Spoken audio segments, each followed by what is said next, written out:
7월 26일 금요일 에바다교회 오늘 여는 말씀 함께 나누겠습니다. 사도신경으로 신앙고백 드리겠습니다. 나는 전능하신 아버지 하나님 천지의 창조주를 믿습니다. 나는 그의 유일하신 아들 우리 주 예수 그리스도를 믿습니다. 그는 성령으로 잉태되어 동정녀 마리아에게서 나시고 본디오 빌라도에게 고난을 받아 십자가에 못 박혀 죽으시고 장사된 지 사흘 만에 죽은 자 가운데서 다시 살아나셨으며 하늘에 오르시어 전능하신 아버지 하나님 우편에 앉아 계시다가 거기로부터 살아있는 자와 죽은 자를 심판하러 오십니다. 나는 성령을 믿으며 거룩한 공교회와 성도의 교제와 죄를 용서받는 것과 몸의 부활과 영생을 믿습니다. 아멘. 오늘 하나님께서 우리 가운데 주신 말씀은 요한복음 7장 10절부터 24절까지 말씀입니다. 요한복음 7장 10절부터 24절까지 말씀입니다. 우리 다 찾으셨으면 우리 함께 말씀 봉독하도록 하겠습니다. 그 형제들이 명절에 올라간 후에 자기도 올라가시되 나타내지 않고 은밀히 가시니라. 명절 중에 유대인들이 예수를 찾으면서 그가 어디 있느냐 하고 예수에 대하여 무리 중에서 수군거림이 많아 어떤 사람은 좋은 사람이라 하며 어떤 사람은 아니라 무리를 미혹한다 하나 그러나 유대인들을 두려워함으로 드러나게 그에 대하여 말하는 자가 없더라. 이미 명절의 중간이 되어 예수께서 성전에 올라가사 가르치시니 유대인들이 놀랍게 여겨 이르되 이 사람은 배우지 아니하였거늘 어떻게 그를 아느냐 하니 예수께서 대답하여 이르시되 내 교훈은 내 것이 아니요 나를 보내신 이의 것이니라. 사람이 하나님의 뜻을 행하려 하면 이 교훈이 하나님께로부터 왔는지 내가 스스로 말하는지 알리라. 스스로 말하는 자가 자기 영광만 구하되 보내신 이의 영광을 구하는 자는 참되니 그 속에 불의가 없느니라. 모세가 너희에게 율법을 주지 아니하였느냐? 너희 중에 율법을 지키는 자가 없도다. 너희가 어찌하여 나를 죽이려 하느냐? 무리가 대답하되 당신은 귀신이 들렸도다. 누가 당신을 죽이려 하나이까? 예수께서 대답하여 이르시되 내가 한 가지 일을 행하매 너희가 다 이로 말미암아 이상히 여기는도다. 모세가 너희에게 할례를 행했으니 그러나 할례는 모세에게서 난 것이 아니요 조상들에게서 난 것이라. 그러므로 너희가 안식일에도 사람에게 할례를 행하느니라. 모세의 율법을 범하지 아니하려고 사람이 안식일에도 할례를 받는 일이 있거든. 내가 안식일에 사람의 전신을 건전하게 한 것으로 너희가 내게 노여워하려느냐? 외모로 판단하지 말고 공의롭게 판단하라 하시니라. 아멘. 어제 본문에 의하면 예수님께서는 초막절에는 예루살렘에 결코 올라가지 않을 거라 말씀하셨습니다. 그 이유는 예수님의 형제들이 원하던 방식대로 그 놀라운 능력을 행하면서 힘을 뽐내는 듯한 모습으로 예루살렘으로 올라가시지 않겠다는 의미의 말이었죠.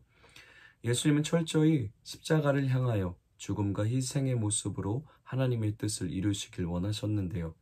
그것이 어떤 모습으로 또 어떻게 이루어질지 손수 보여주시기 위해 예루살렘으로 다시 올라가기로 결정하십니다. 그러나 동생들의 기대와 다르게 굉장히 은밀하게 예루살렘으로 올라가시는데요.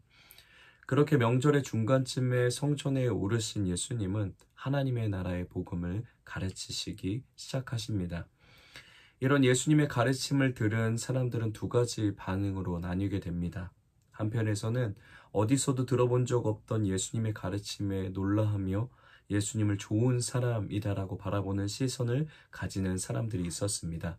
또 다른 한편으로는 계속해서 불신과 의심과 적대감을 가지고 예수님을 주시하며 못마땅한 반응들을 보였죠.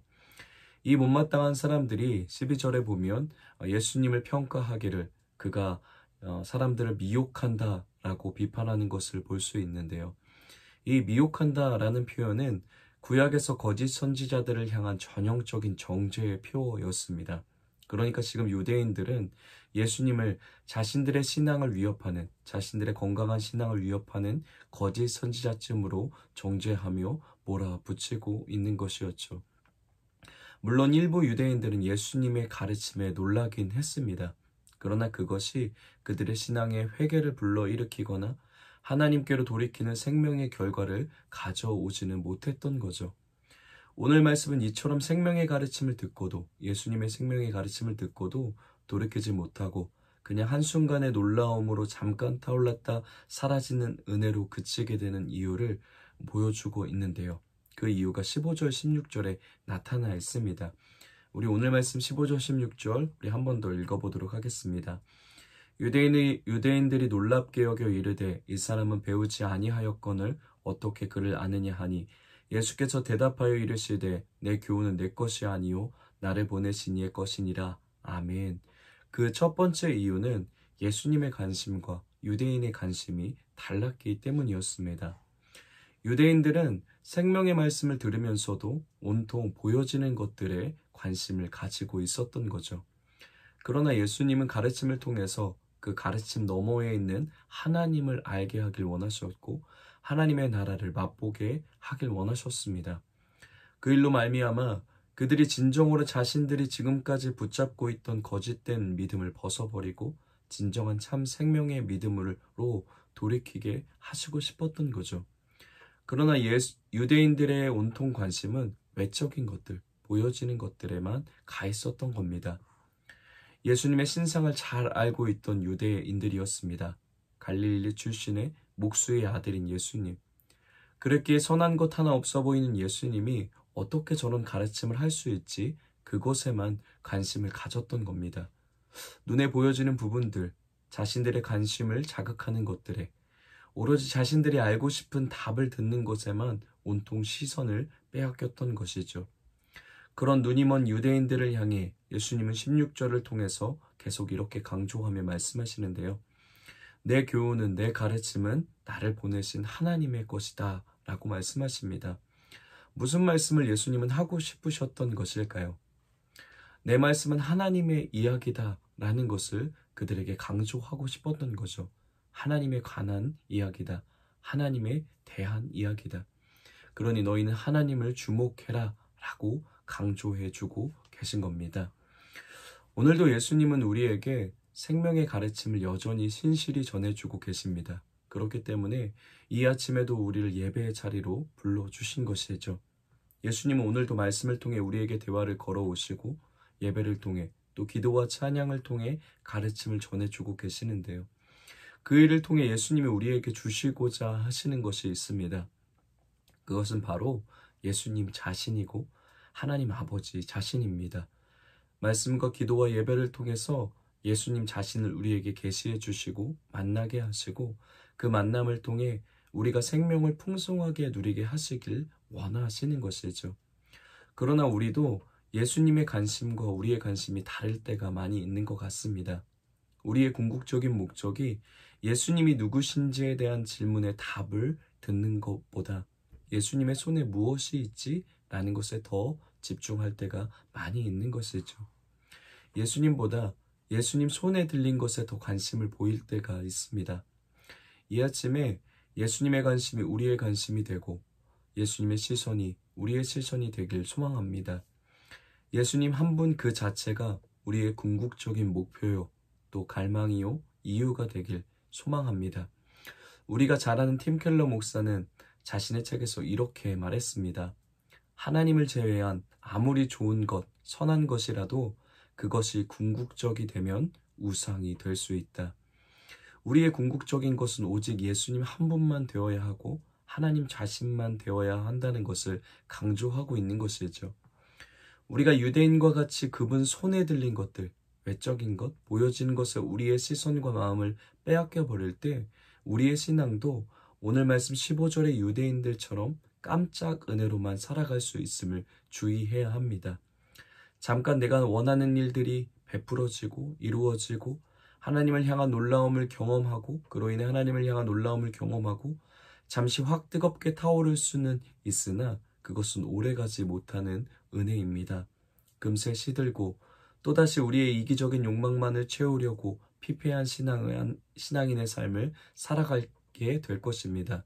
그 신앙인의 삶에는 성장이 멈추어 버리고 진정한 감격과 기쁨을 잃어버리게 되는 것이죠. 오늘도 하나님의 은혜를 구하는 저와 여러분이 되면 좋겠습니다. 예수님의 관심이 우리의 관심이 되길, 예수님의 마음과 시선이 우리의 마음과 시선이 되게 하시길 주님께 간절히 간구할 수 있는 우리가 되길 소망합니다. 이어지는 17절 이하의 말씀에서도 예수님과 유대인들 사이의 격차가 여지없이 이어지고 있는데요. 여전히 유대인들은 생명의 말씀을 가르쳐 주시는 예수님을 의심의 눈초리로 바라봅니다. 그런 유대인들을 향해 예수님은 이렇게 말씀하십니다. 18절에 스스로 말하는 자는 자기 영광만 구하되 보내신 이의 영광을 구하는 자는 참되니 그 속에 불의가 없느니라. 아멘. 예수님은 자신의 가르침이 참되고 불의가 없음을 당당하게 확신으로 선포하십니다. 그 이유는 예수님은 세상과 다르게 유대인 지도자들과 다르게 자신을 위해 자신의 영광을 위해 가르치지 않으시기 때문이죠. 오직 하나님의 영광을 위해 가르치시기 때문입니다. 그러면서 유대인들의 자존심을 크게 건드리는 말씀을 이어가십니다. 19절과 20절에 보면 유대인들을 향해 너희가 율법을 전혀 지키지 않는 자라고 책망하십니다. 물론 우리가 잘 아는 것처럼 유대인들은 열심으로 율법을 지키며 살아가려고 애쓰는 자들이었습니다. 하나님께서 주신 율법을 자신들 나름대로 더 세분화하고 더 구체적인 항목들까지 만들어서 어떻게 하면 율법을 잘 지킬 수 있지 고민하며 나름대로 지키려고 발버둥치며 살아가는 사람들이었죠. 그러나 그들은 위에서와 같이 진정으로 하나님이 주시고자 하는 것들은 잃어버렸습니다. 율법 넘어 하나님의 사랑과 긍휼의 세계를 바라보지 못했던 것이죠. 하나님이 주시고자 했던 율법의 참뜻, 참 의미를 깨닫지 못했던 겁니다.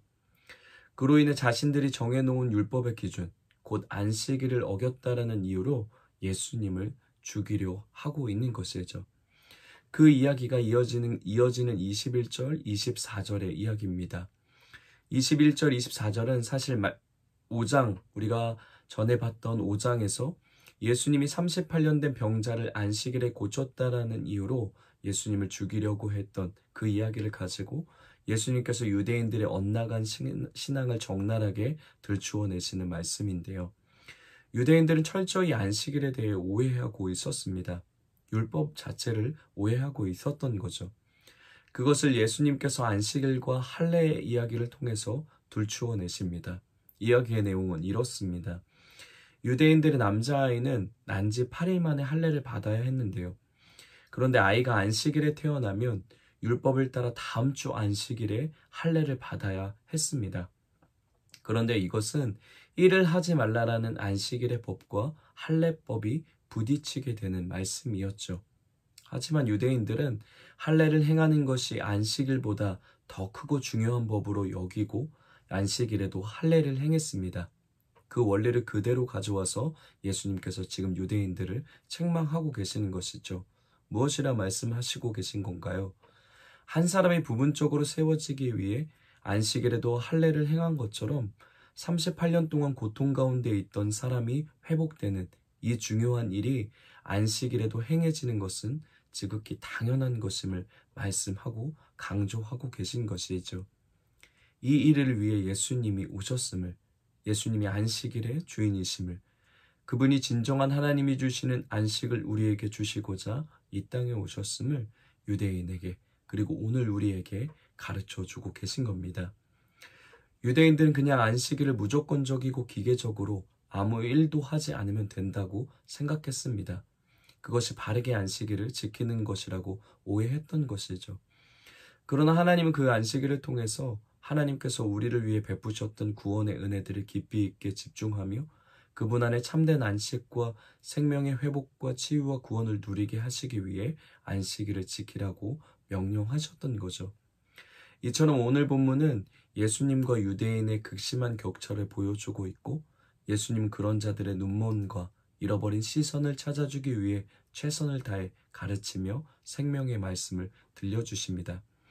그러나 안타깝게도 그들은 계속해서 예수님을 거부하죠. 마지막으로 우리가 생각해 봤으면 좋겠습니다. 왜 그들은 예수님을 받아들이지 못했을까요?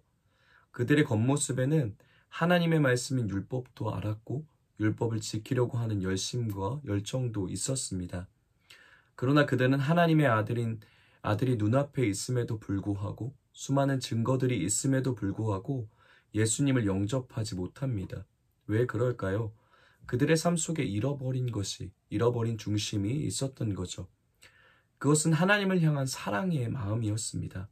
하나님을 사랑하지 않으니 하나님의 말씀을 진정으로 순종하려는 마음도 생기지 않았고 주님이 행하시는 일도 온전히 이해하지 못하는 것이었죠.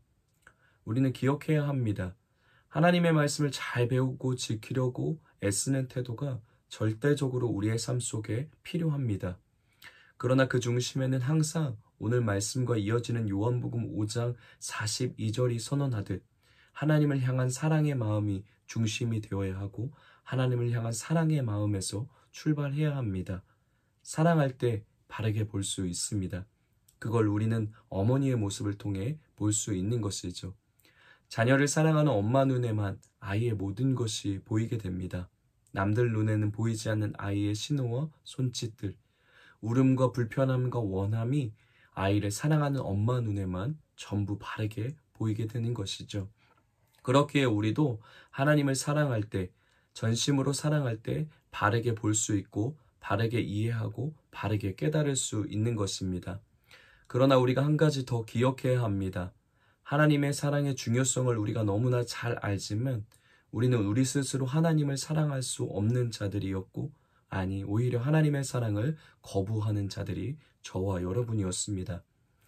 저와 여러분이 스스로 아무것도 할 수 없는, 하나님을 사랑할 수 없는 죄와 죽음에 갇혀있던 존재들이었죠. 우리가 바로 38년 된 병자였습니다.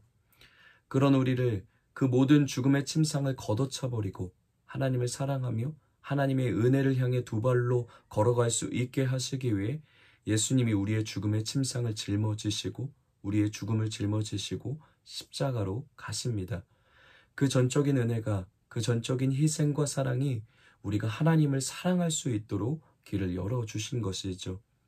오늘도 우리가 그 예수님을 의지하며 우리의 마음에 하나님을 향한 사랑의 마음을 품고 우리에게 맡겨진 모든 신앙과 삶을 살아낼 수 있게 되길 소망합니다. 그렇게 오직 예수님을 의지해서 하나님을 사랑하는 마음의 중심으로 우리의 삶의 예배를 드리고 오늘 하루 한순간 한순간 살아가며 우리를 향한 하나님의 온전하고 기쁜 뜻들을 바르게 볼 수 있는 우리가 되길 원합니다. 그리고 하나님을 온 마음 다해 사랑하셨던 예수님이 오직 자기를 위해 살지 않고 하나님의 영광을 위해 하나님의 영광만을 추구하며 살아갔듯이 우리도 하나님을 사랑하며 그분의 영광을 위해 살아가는 우리가 되길 원합니다. 그런 은혜가 오늘을 살아가는 우리 에바다 공동체의 모든 성도님들의 삶에 가득하길 예수님의 이름으로 축복합니다. 우리 말씀을 기억하며 이렇게 함께 기도하겠습니다. 하나님을 사랑하는 마음으로 하나님의 뜻을 바르게 깨달아 순종하며 참 생명을 누리는 우리가 되게 하여 주시옵소서라고 우리 말씀을 기억하며 함께 기도하겠습니다. 우리 가정을 위해서는 예수님의 눈으로 서로를 바라보며 사랑하고 품어내는 가정 되게 하소서라고 가정을 위해 기도하겠습니다. 교회를 위해서는 하나님을 뜨겁게 사랑함과 하나님의 뜻을 바르게 이해함과 믿음의 순종함이 균형 있는 교회 되게 하소서라고 우리 교회를 위해 기도하겠습니다. 또 지금 계속 진행 중인 우리 다음 세대 여름 사역, 특별히 우리 청소년 팀을 위해서 우리 함께 계속 같이 중보하며 기도하겠습니다. 하나님께 닫고 또 서로에게 닫고 하나님께서 열어주시는 다음을 소망으로 품는 우리 청소년 팀 우리 수련회 되도록 우리 에바다 공동체 청소년 팀뿐만 아니라 우리 함께하고 있는 우리 성덕교회와 또 세화정교회 청소년팀을 위해서도 우리 간절함으로 함께 같이 중보하며 기도하도록 하겠습니다. 우리 또 최청영 목사님의 안식월을 위해서도 우리 계속 지속적으로 함께 중보하며 기도하도록 하겠습니다. 우리 나라를 위해서는 수혜로 삶의 터전과 사랑하는 가족을 잃은 상실의 마음으로 고통하고 있는 분들에게 하나님의 사랑과 위로의 채움이 있게 하소서라고 우리 나라와 열방을 위해서 우리 함께 기도하겠습니다. 우리 오늘 공동체 기도는 우리 최청경 목사님을 위해서 우리 함께 같이 기도하겠습니다. 개인의 기도 제목, 매일매일 하나님의 마음을 닮아가는 한 해 보내게 하소서. 가정을 위한 기도 제목, 부모가 자녀를 사랑하고 자녀가 부모를 존경하며 서로 하나 되는 가정 되게 하소서. 삶의 현장을 위한 기도 제목, 성실하고 정직하게 내게 주신 사역을 감당해 가게 하소서. 교회를 위한 기도 제목, 어린이부터 어르신까지 주님과 개인적인 관계를 깊이 맺어가는 교회 되게 하소서. 사회와 나라 온 세계를 위한 기도 제목, 하나님께서 살아계시고 다스리시고 인도하심이 드러나는 세상 되게 하소서. 이러한 기도 제목을 갖고 계신데 우리 조 목사님을 위해서 우리 함께 전심으로 중보하며 올려드리며 함께 같이 기도하도록 하겠습니다. 또 각자의 기도 제목, 또 우리 교회와 가정과 또 열방을 위한 기도 제목, 하나님이 알게 하시는 기도 제목을 간절함을 하나님 앞에 기도하신 후에 각자의 자리에서 주기도문으로 고백하시고 모든 예배 마치도록 하겠습니다.